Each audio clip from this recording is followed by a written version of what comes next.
এটা স্থায়ী শান্তি স্বাৰ্থত আপোনালোকে ইয়াত আজি আমাৰ এই সভাত অহাৰ কাৰণে মই আপোনালোকক সকলোলৈ মোৰ ফালৰ পৰা অভিনন্দন জনাইছোঁ। আজি আমাৰ সভাত ইয়াত কাৰ্বি আংলঙৰ যিমানখিনি দল সংগঠন আছে, ৰাজনীতি দল যিমানখিনি আছে, লগতে ছাত্ৰ সংগঠন, কাৰ্বি আংলং যিমান দল সংগঠন আৰু সকলো পলিটিকেল পাৰ্টি লগত লৈ আজি আমি কাৰ্বি আংলঙত যিবিলাক ইলিগেল ইনক্ৰচাৰ PGR BGR সেই সম্পৰ্কে আমি প্ৰায় 3 ঘণ্টা কৰি আমি আলোচনা কৰিছোঁ। আলোচনা কৰি যাতে সুপ্ৰিম কোৰ্টৰ অৰ্ডাৰ সেইমতে আমি সিদ্ধান্ত এটা লৈছোঁ যে সুপ্ৰিম কোৰ্ট অৰ্ডাৰ মতে PGR BGR সেইটো ইনক্ৰচাৰবিলাকৰ ইলেকশ্যন কৰিব লাগে বুলি এটা অৰ্ডাৰ আছে।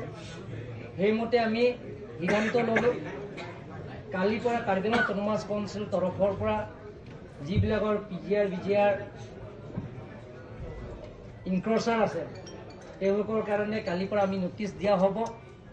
তাৰ লগত আমি কাৰ্বি আংলং অট'নমাছ কাউন্সিলৰ পৰা যিটো সুপ্ৰিম কোৰ্টৰ গাইডলাইন সেইটো আমি স্কিম বনাব লাগে বুলি কৈছে, মানে SOP বনাব লাগে বুলি কৈছে, সেইটো আমি কালিৰ পৰা আৰম্ভ কৰিম। আৰু কাৰ্বি আংলং অট'নমাছ কাউন্সিলৰ যিমানখিনি কাৰ্বি আংলঙত ইনক্ৰচাৰ আছে সেই গোটেইখিনি ইনক্ৰচাৰত আমি এটা চেল বনাম।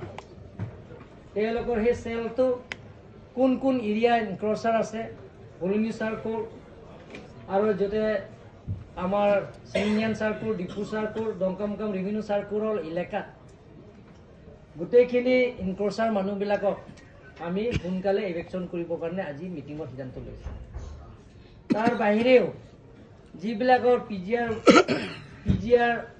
BGR বসবাস কৰা চৰকাৰী গাঁওবুঢ়াবিলাকক আজি সিদ্ধান্ত লৈছোঁ তেওঁলোকৰ চৰকাৰী গাঁওবুঢ়াৰ পৰা আজিৰ পৰা তেওঁলোকৰ আমি এপইণ্টমেণ্টটো বৰ্খাস্ত কৰিবৰ কাৰণে আজি সিদ্ধান্ত লোৱা হৈছে।